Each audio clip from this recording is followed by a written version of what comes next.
Thursday, the 6th of February. A little ghost town here. 1.3 million people are hiding. It's dire here. It's very dire. There's people dropping on the footpath, literally. I can't wait to get out of here. It's terrible. A city of 11 million people in lockdown. So here I am sitting at home because after returning from Hubei province at the heart of the coronavirus outbreak, everybody's told you need to go into quarantine. You can't be exposed to others for several weeks. More than 2,000 dead, tens of thousands infected. Rising anger over how the crisis is being handled. Local officials in Wuhan did withhold information. The doctors in Wuhan who were talking about it were explicitly told to shut up. And scientists racing to find a vaccine. We just don't know how this outbreak is going to develop or how many people are ultimately going to be infected or ultimately going to die from this disease. Tonight on Four Corners, how the coronavirus outbreak sparked a global emergency. I'm absolutely fucking petrified. The police are actually knocking on doors, taking temperatures, and if people have got a temperature, they're dragging them out. You don't get a fucking say in it. You don't get an option.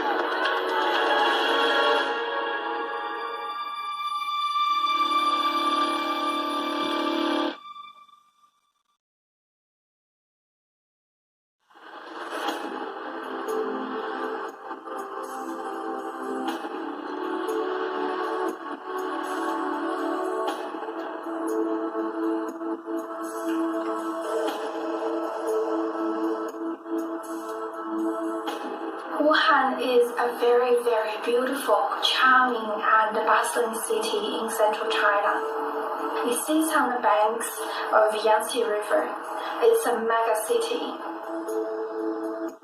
Wuhan is also home to the second most number of universities in China. People around the world come to Wuhan to study.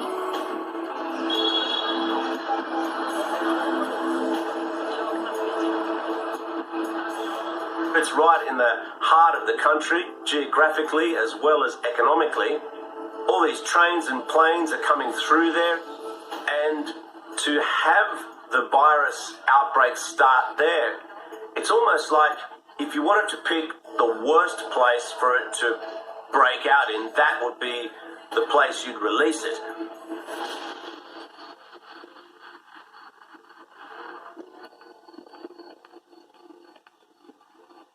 In early December, people in Wuhan begin falling ill with a mystery virus.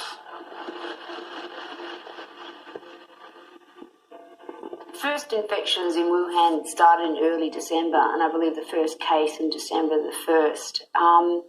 When a new infectious disease appears, it does take a little time to register and become aware that it's new.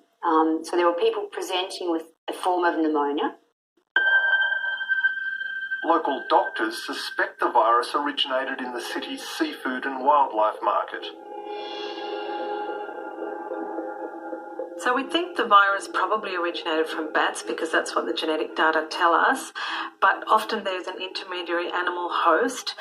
In this case, they think pangolins might be implicated, which are a mammal, and that intermediary animal host might have been at the markets.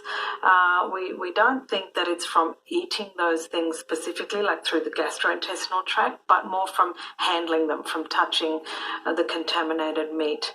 So somewhere in that market, we believe there must have been a contaminated animal source that infected the first cluster of humans. In late December, as the number of cases increases, doctors in Wuhan begin sharing information in a private chat group. Well before any of us knew about the coronavirus, there were people who tried to sound the alarm. So there were a group of whistleblowers who'd heard that there was this virus cluster, and they started speaking about it. Now, in particular, there was one doctor, Li Wenliang. He posted on a chat group with his former university classmates that people had been coming in with what he thought was the SARS virus.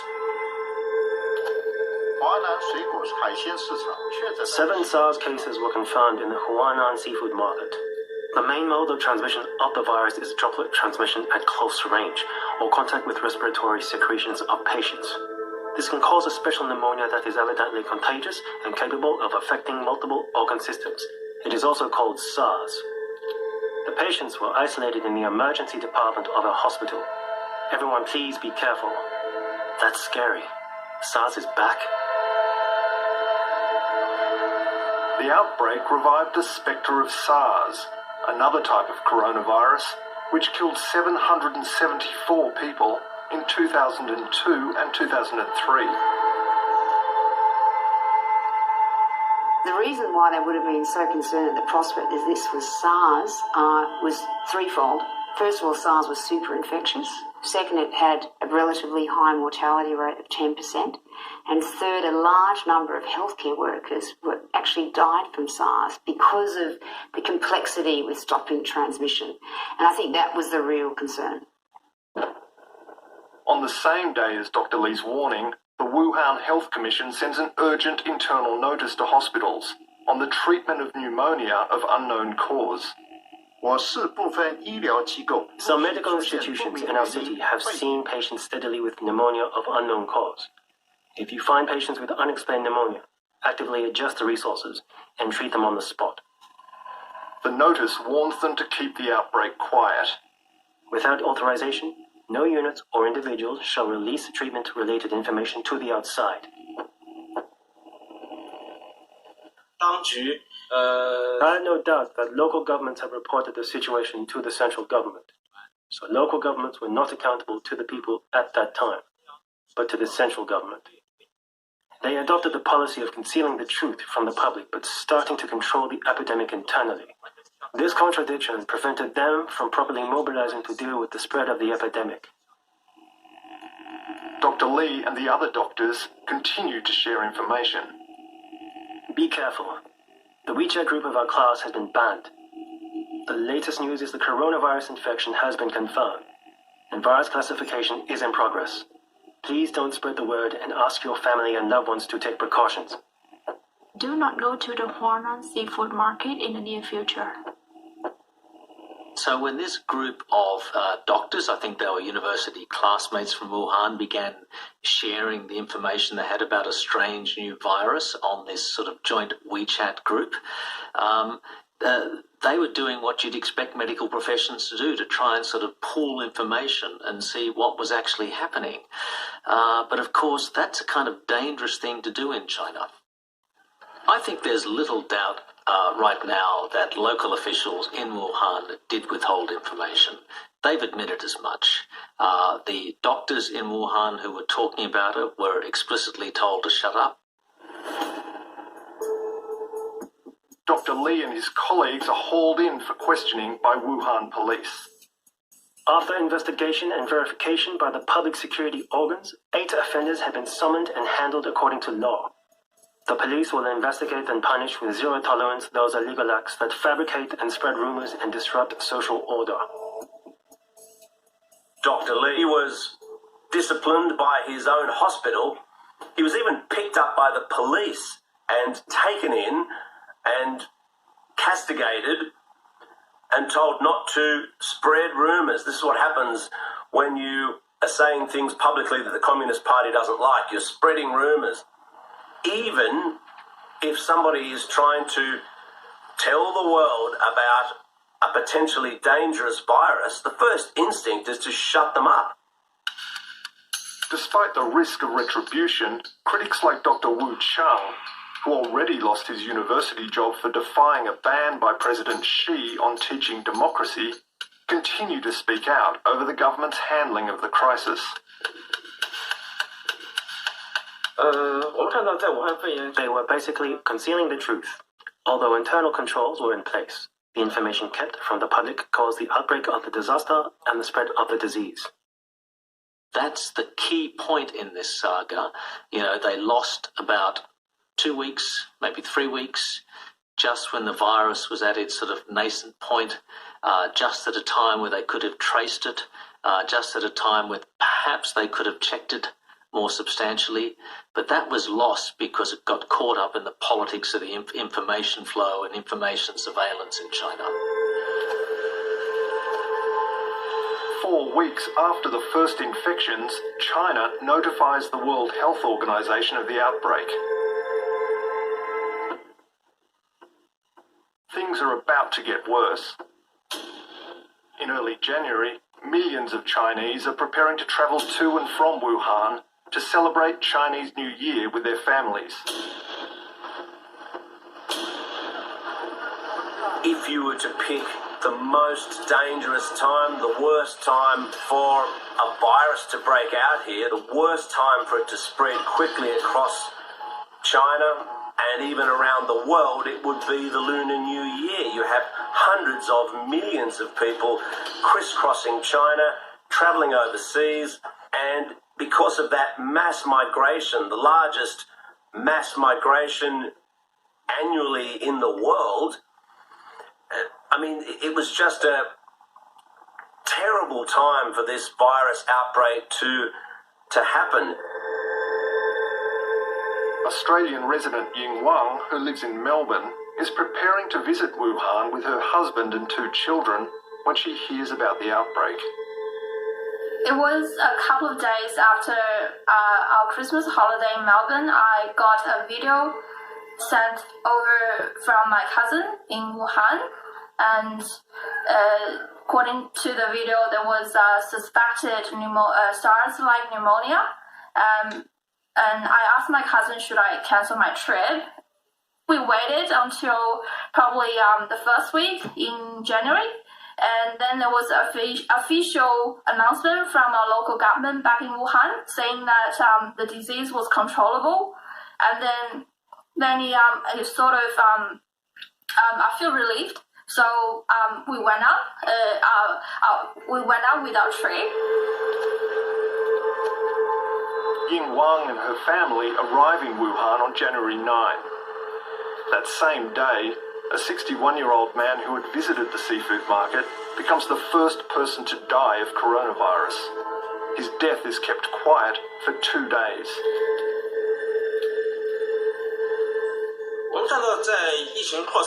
During the most crucial time of the spread of disease in early Jan, Wuhan and Hubei were holding annual political meetings. As a result, the first death, which occurred on January 9, was not announced until January 11. After January 11, the data on deaths and confirmed cases plateaued and the numbers had not changed at all. I believe that the local authorities concealed the truth from the public due to political concerns.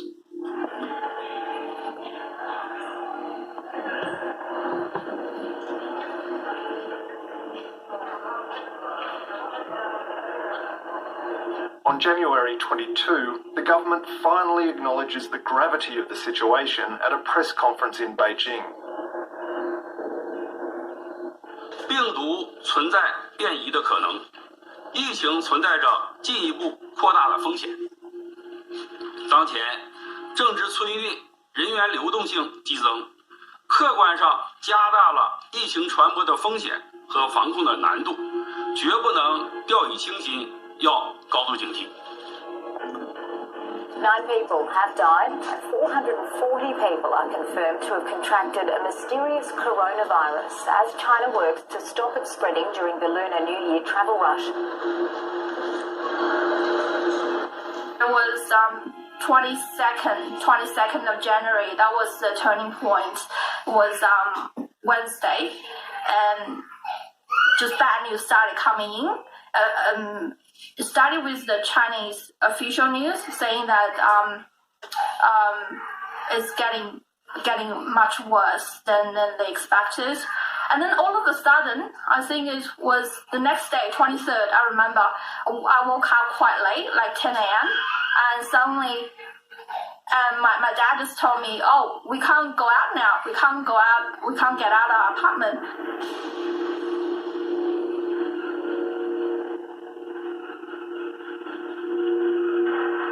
There's been a dramatic development this morning in the Chinese city of Wuhan, which is the epicenter of an outbreak of a deadly new virus. All public transport, buses, trains, ferries and the airport have been shut down as authorities scramble to contain the spread of the coronavirus.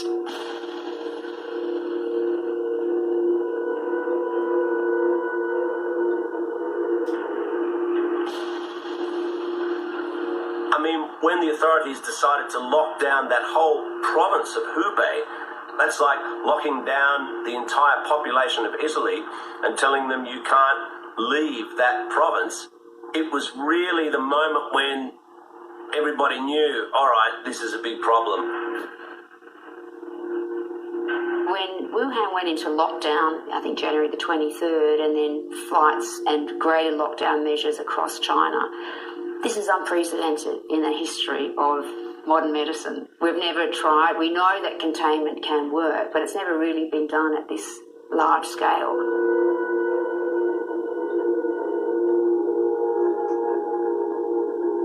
The day I learned that Wuhan was in lockdown, I felt quite shocked, and I immediately started worrying about food supply, and I had to stop everything on the day, just started messaging everybody to find out, is that really the official news? How serious is this announcement? By late January, Wuhan's hospitals are struggling to cope. And medical staff are under intolerable pressure.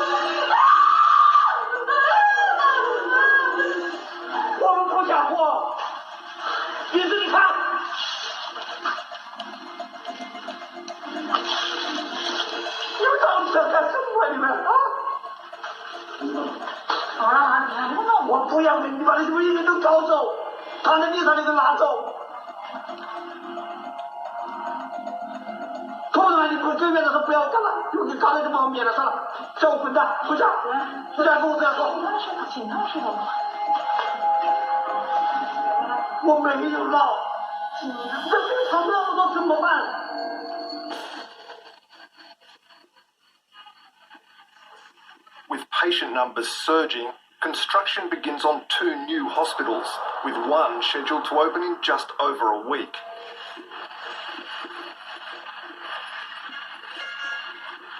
Even though Chinese authorities have effectively shut down several cities, the World Health Organization says it's not yet a global health emergency.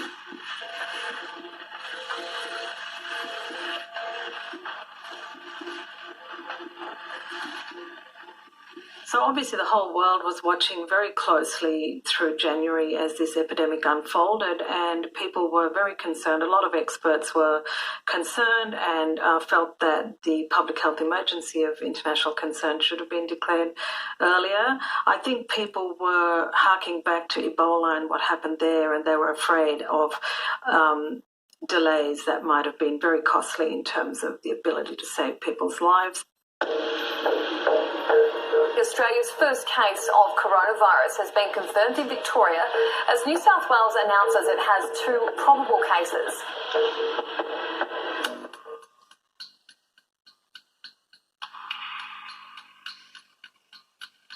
So the minute we made the diagnosis of the first case in Australia, we knew how significant that was, and we knew that we wanted to culture the virus. In a major breakthrough, Australian scientists become the first outside China to isolate the virus in a laboratory. It's definitely growing. It started at 30, so it's 3 logs, so 1,000 times stronger. Awesome. So it's definitely growing. So we've got it. Fantastic. Yep. CSIRO scientists begin growing the virus in their highest security laboratory, reserved for the most deadly pathogens.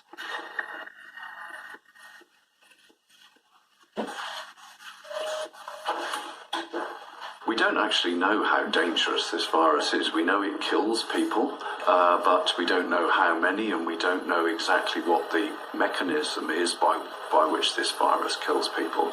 So at the moment we're taking the highest level of precautions.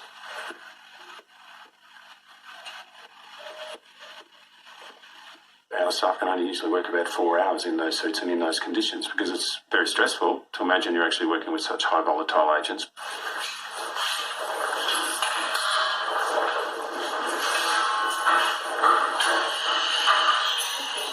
The most important thing that we're doing at the moment is growing the virus to produce more of it so that we can understand more about the characteristics of this virus and also how it behaves in our biological model so that we can see the progress of the disease.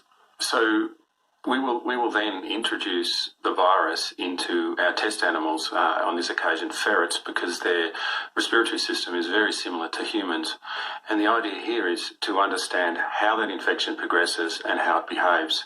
This is very important for us to understand, because if we can't understand how the infection progresses and in which way it progresses, we can't understand how vaccines work.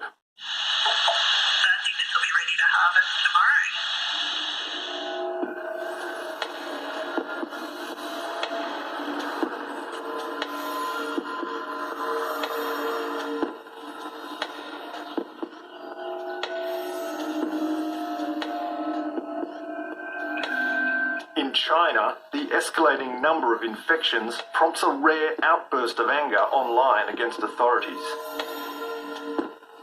我请问一下，他妈的，这个地球上还能找出第二个国家，是这么扯淡吗？你整个地球还能找出第二个国家、第二个政府像这个样子搞吗？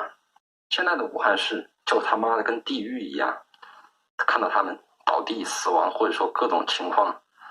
那些悲剧，今天是大年初一啊，本来是一个非常高兴喜气的日子，这个时间段，但是眼下你觉得我们武汉人民或者说一个中国人能高兴得起来吗？在这次武汉肺炎过程当中，中国网民 It can be said that the more than 900 million Chinese citizens who are equipped with smartphones have been extremely dissatisfied with the situation of Wuhan pneumonia in the past 1 month or so. From my own observation, this level of dissatisfaction is unprecedented in the past 8 years. They have been tremendously dissatisfied with Wuhan local government's ineffectiveness in epidemic and disaster relief. The predicament the Wuhan people have been put into from the city lockdown, the paralysis of the local medical institutions, and the huge risk they have to face.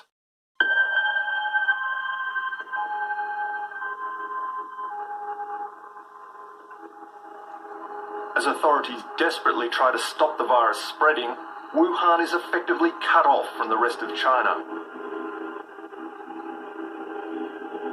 We decided to go into Hubei province to have a look what it was like right inside the virus hot zone.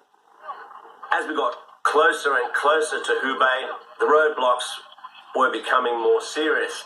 And in fact, it looked like something out of an apocalyptic movie. The police are making all the cars pull over to the side.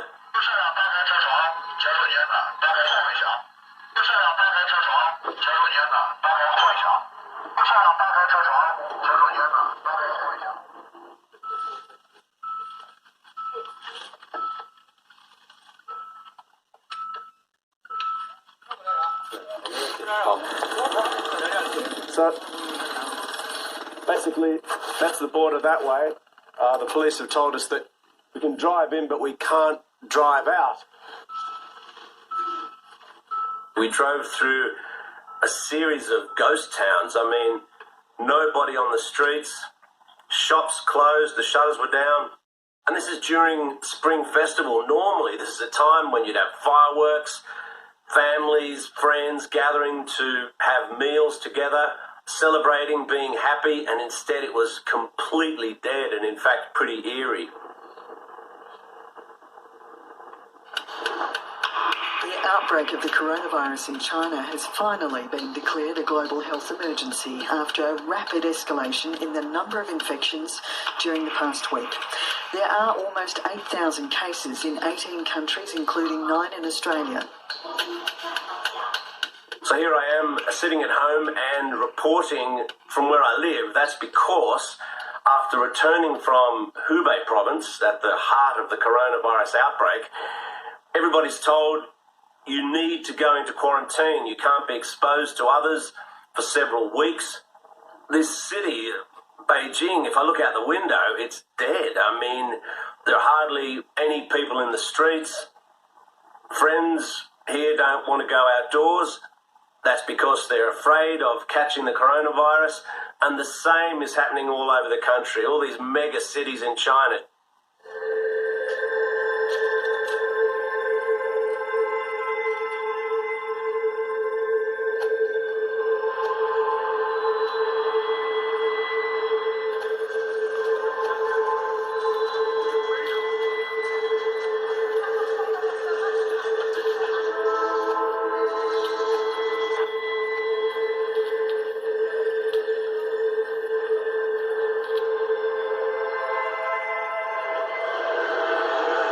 The government is taking drastic action to stem the coronavirus. Foreign nationals coming from China are now banned from entering the country. I think from a disease control point of view, we want to continue these for as long as is feasible. There's just so many major economic consequences of the travel ban that I think at some point we'll have to make the decision to lift the bans. But if we can keep them going as long as possible, that will be beneficial from a disease control point of view. Hundreds of Australians remain trapped in Hubei province.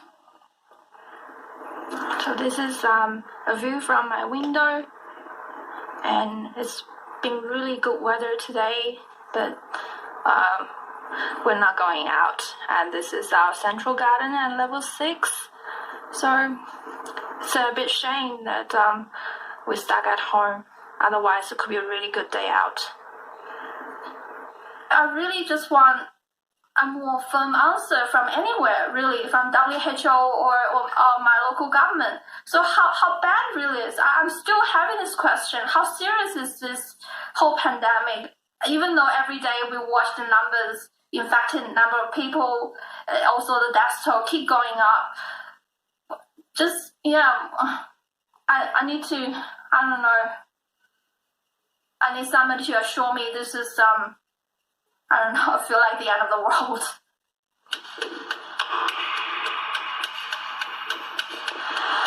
Morning, folks. It's Thursday, the 6th of February. Middle of a ghost town here. 1.3 million people are hiding. It's raining. It's a miserable day. Death toll was 545 today.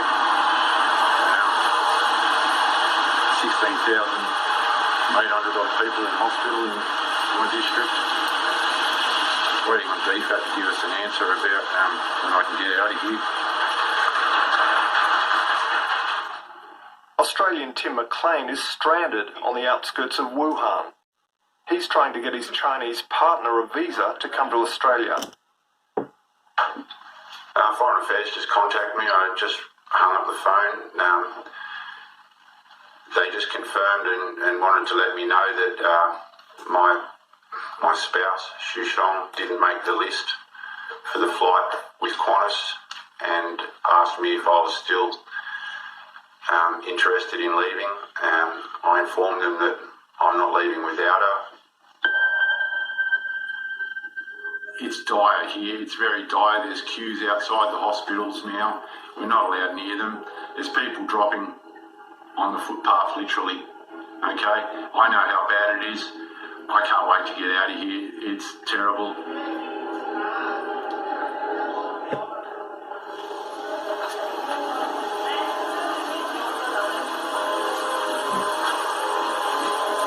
So this is them spraying right outside our front door.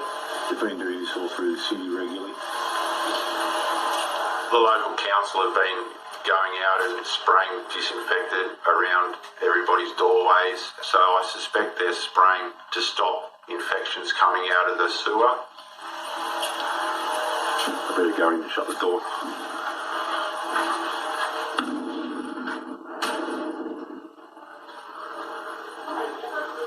I've seen medical folks turn up 2 doors away from me, 20 metres from my front door, and take a lady away that was infected. They also took her son. The son returned home. 24 hours later, he was okay.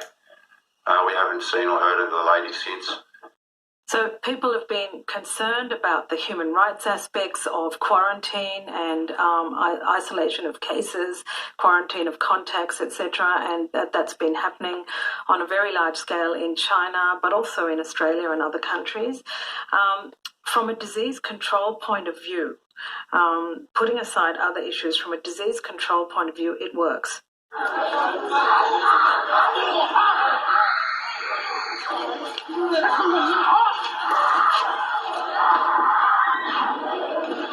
Videos emerge on social media of authorities using increasingly drastic measures.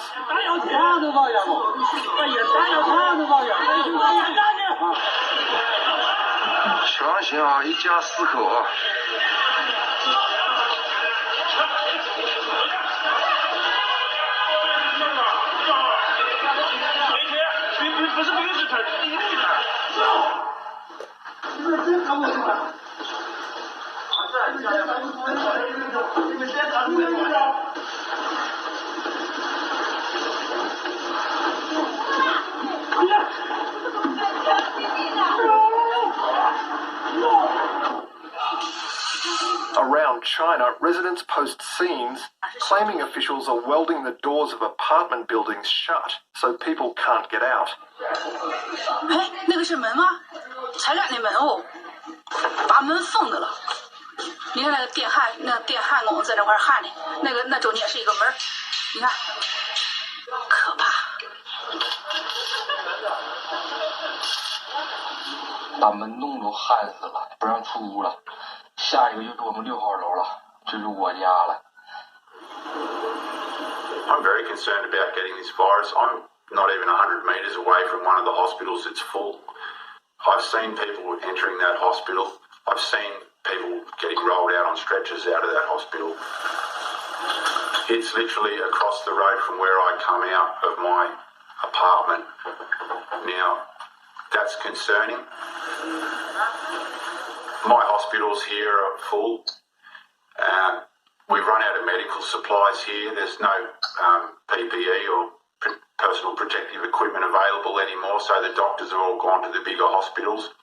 They're shipping our sick and our, the people that are in bad condition, they're taking them to Wuhan. The Wuhan hospitals are also full now.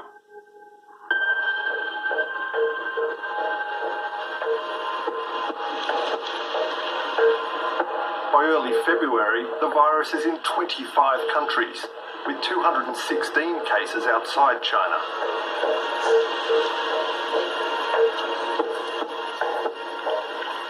The most likely way that the virus is travelling outside of China is by infected people. So these people, they are perhaps in the early stages of the disease and perhaps not showing very many clinical signs. So they are able to get onto planes and they're quite happy to travel. And in all innocence, they are spreading the disease as they travel. We think probably 10% or less of all infections in China have been detected at the current time. We estimate that maybe up to 50,000 new infections a day occurring in China, which is obviously much larger than the official case numbers.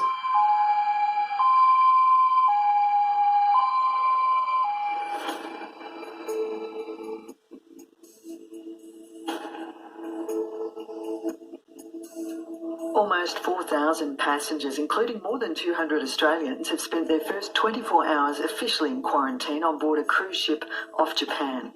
They'll be isolated on board for the next fortnight, with some passengers growing anxious as their crucial medicines are beginning to run out.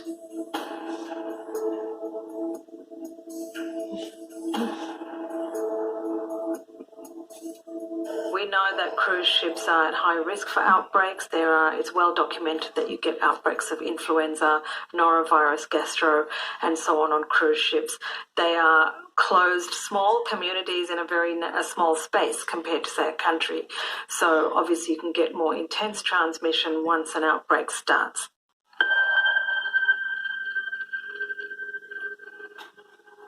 Shocking news breaks that the man who had first warned of the outbreak has died of coronavirus. In China, censors are working overtime to contain an outpouring of anger and grief over the death of the doctor who blew the whistle on the coronavirus crisis. Li Wenliang died from the virus in a Wuhan hospital 5 weeks after being punished by authorities for warning others of a dangerous new virus.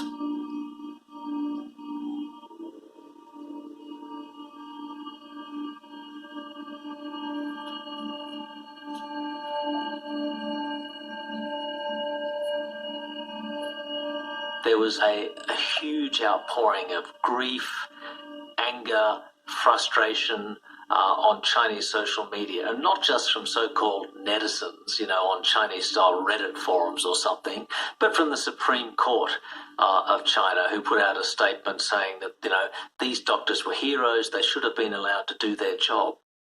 The public intellectuals and the public both realized that Dr. Li represents the conscience of China. He was suppressed from the beginning from telling the truth.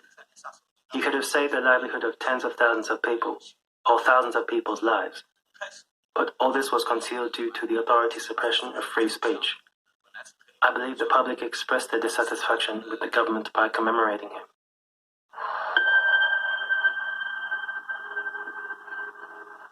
The death toll reaches a critical milestone, overtaking the numbers killed by SARS.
After being conspicuously absent, President Xi emerges on state media to assert his authority.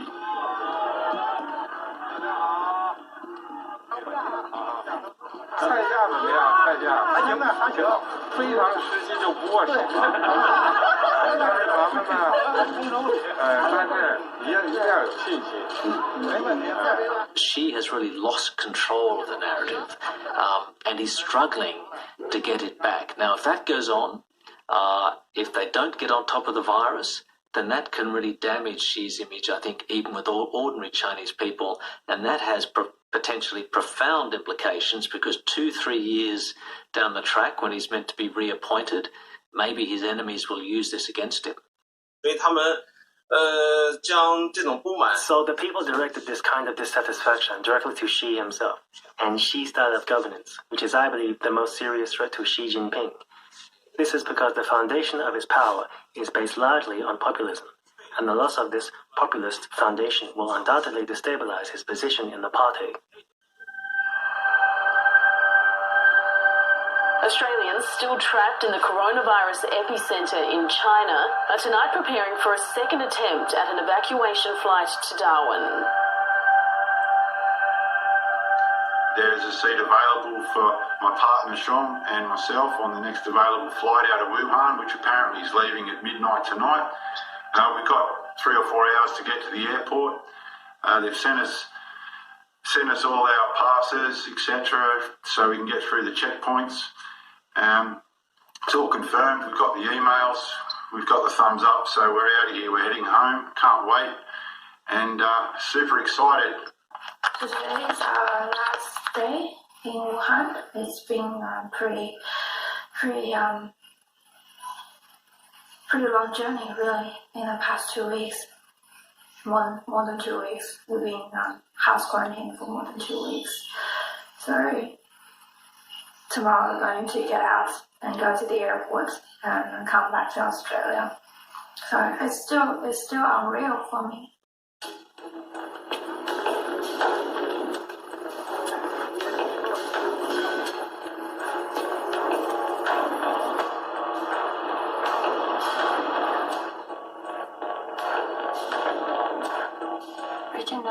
airport toll gate. So it looks like we're going through a checkpoint.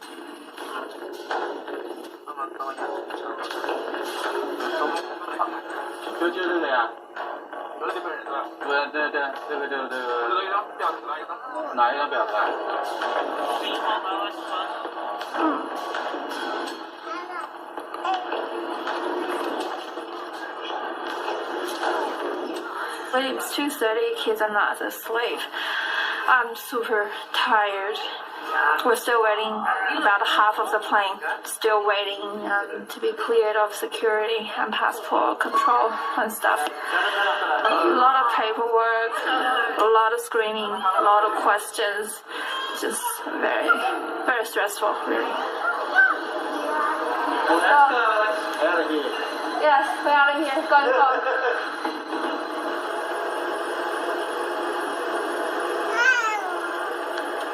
Tim McLean isn't on the flight. Quarantine restrictions mean he hasn't been able to get any transport to the airport, so he's still stuck in Hubei province. I'm absolutely fucking petrified now. 1,300 odd people are dead here.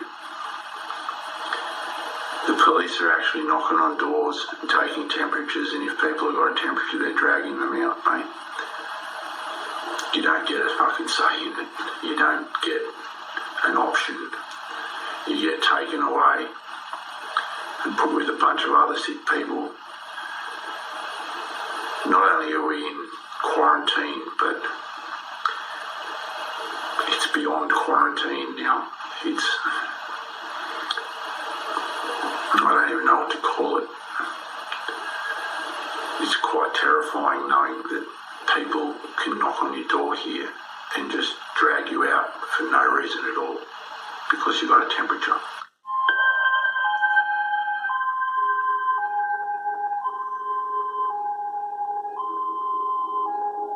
At the moment, we don't have a good understanding of the real mortality rate for the novel coronavirus. It's estimated about 2%.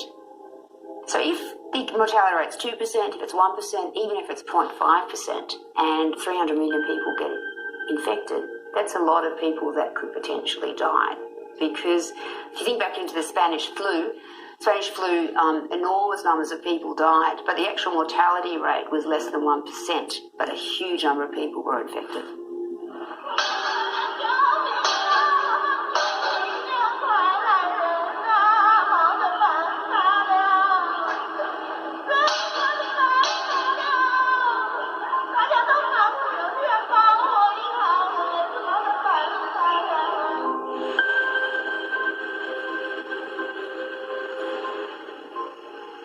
The World Health Organization is this morning warning the coronavirus could pose a greater global threat than terrorism.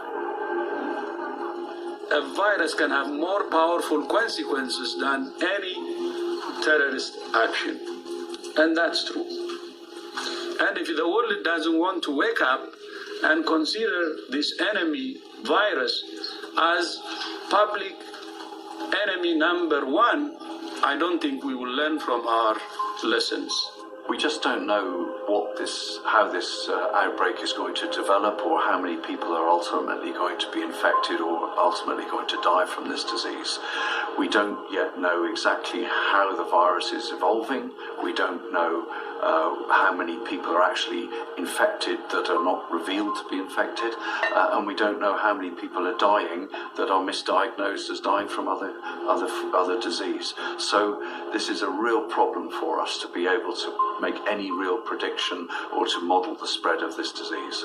I think the worst case scenario is that we are unable to contain the virus, that we see sustained human-to-human transmission in many parts of the world. The World Health Organization says the window of opportunity to contain the coronavirus outbreak is narrowing. The statement comes as concerns grow in South Korea and the Middle East about the number of cases. There have also been more cases confirmed among Australians evacuated from a cruise ship in Japan.